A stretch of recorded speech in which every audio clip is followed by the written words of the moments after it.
Hi there, my name's Ben. I'm here to give you guys a quick intro into how to use the Statman. Statman is a tool that I've been working on in my free time at home.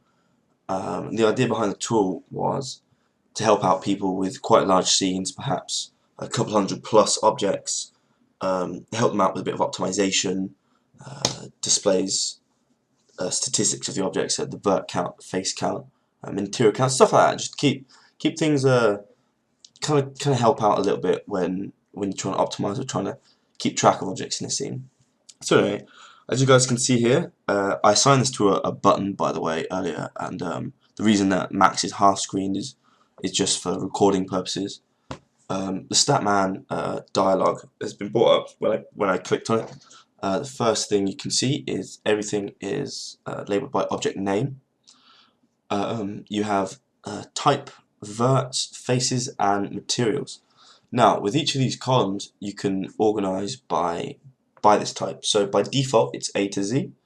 You can organize by the type. Say you want to see how many meshes you have in the scene. You can organize by the vert count. As you can see, my variation isn't that great at the moment. This is just testing purposes. Face count and material count. In the bottom here, you have how many items you have in the scene altogether, and how many items you have selected in the list. Now, I threw quite a lot of heavy sort of vert count objects on this because I wanted to test out how well it performed under kind of like when you first open the tool, how quick does it populate the list, how easy and how quickly does it reorganize things. As you can see, it's pretty quick. If I was to go down and delete, say this object here, I'll delete it. You have the option to refresh and repopulate the list. So if you make massive changes to your scene and the list hasn't updated, you go in and you press refresh button, and it repopulate everything. It'll run through everything that it did in the beginning, and you'll just get your list with the objects that you've changed or deleted, for example. A feature that I put in there to help with sort of speed was the renaming tool. What you can do is you can go in. If I take, I'll take these 8 objects here, high poly sphere 419 to 426, and I'll go in and I'll call this testing underscore name change. Press enter. The dialog will refresh, and down at the bottom here you have the testing name change. Now, one thing that I've forgotten to skim over just quickly is that when you click on an object, in the list, it automatically selects it in the scene. So I've selected this object here. Press Z. I can go to it. Select these 8 objects here. Sorry. Press Z. It will go straight to them. Now you have the option to give objects a custom prefix as well as adding the file name. So adding the file name as a prefix is quite good practice, especially when you have quite large folder structures for big games and projects that you'll be working on.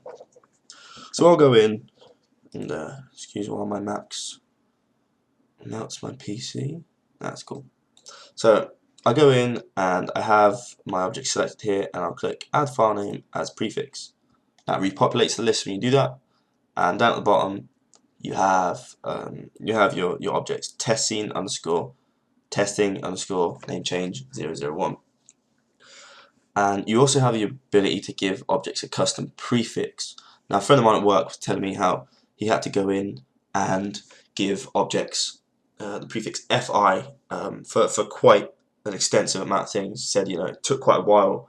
So I put this in there just in case anyone needs to do something like this. And I understand that UDK uses a prefix for objects for their collision, underscore UCX maybe. So I can go in there and go UCX, for example, and there you go. I have all of these as kind of like UDK collision, or perhaps I wanted to make them a full instance. I could easily just go in and take these objects here and go fi, and there they are, fi underscore test objects. And you also have the ability with this tool to select objects from the scene. So if I go in and I select these objects here, I click select from scene, and it all selects it inside the list. Just be aware that to rename stuff, you have to have it selected in the list. And if you were to delete an object, for example, I delete, click this one, I'll delete this guy here in the scene, I'll go click on him again, so the object has been deleted, and it'll automatically refresh your list. Now, that's pretty much it for Statman, except for one more thing.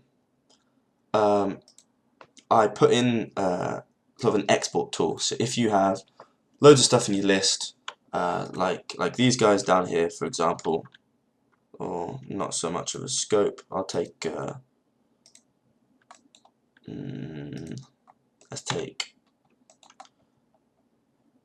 we'll take these here, and I'll go in, I click select from scene, and I click the export tool. Now in there is 5 objects, 5 objects, one of them's hidden somewhere, and I go in and I've got them all there. Oh, there you are. There's the 5th one hidden inside the sphere for a second there.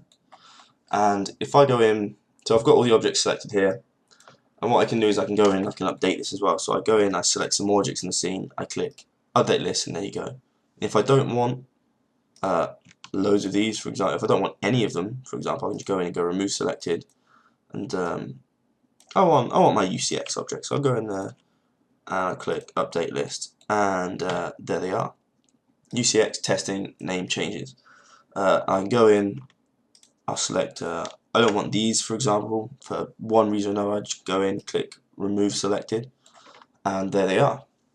And on the right hand side here, you've got the columns of all the 3ds Max export formats that you've got, and most popular is FBX. Well, I say most popular, most I've used anyway. You also have the opportunity to put in a custom format, like a friend of mine was once using .hk, so I go in and use .hk, and in the top here you have what format you have selected at that time, so I'll keep it on .fbx for the time being. It gives you the option to export to the origin, which I do quite a lot when I'm using UDK or anything else, for example.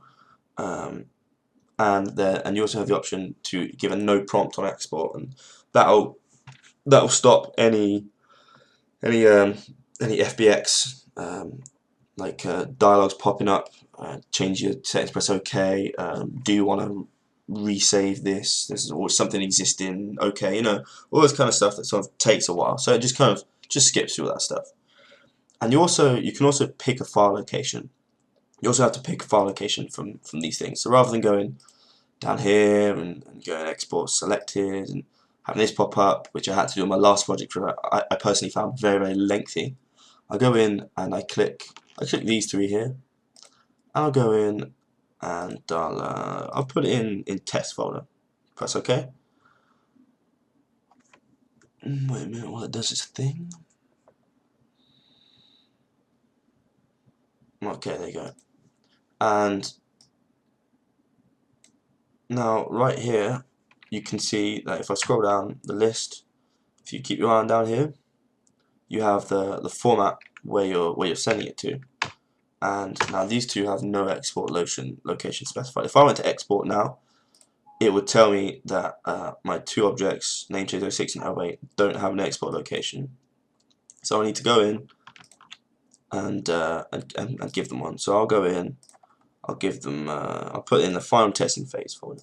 Okay, and there they are, final testing phase folder. Now, one thing that I did put in here is that when you when you go in and you add a file location, what it's going to do is it's going to save the file location onto the object.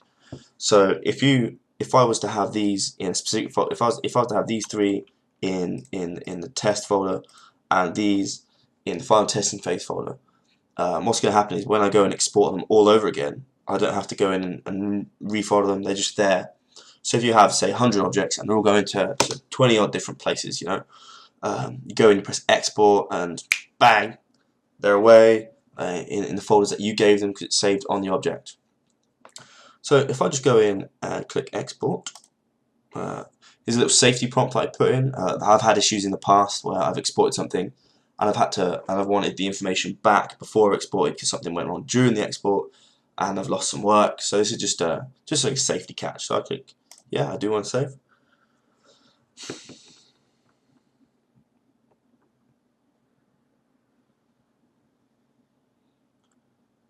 And wait for Max to do its thing, and away they go. And if we go into here and we go to my desktop and we go to test folder, UCX test scene testing name change 1 to 3, and in the final testing phase folder we have UCX testing name change 06 and 08. If I was to do that again, if I was to change the file format, they'll still go to the file location because the file location was saved onto the object, so you don't need to worry about redoing anything. You can essentially highlight everything, update the list, export the whole thing again, and you won't have any issues unless obviously you haven't given an export location.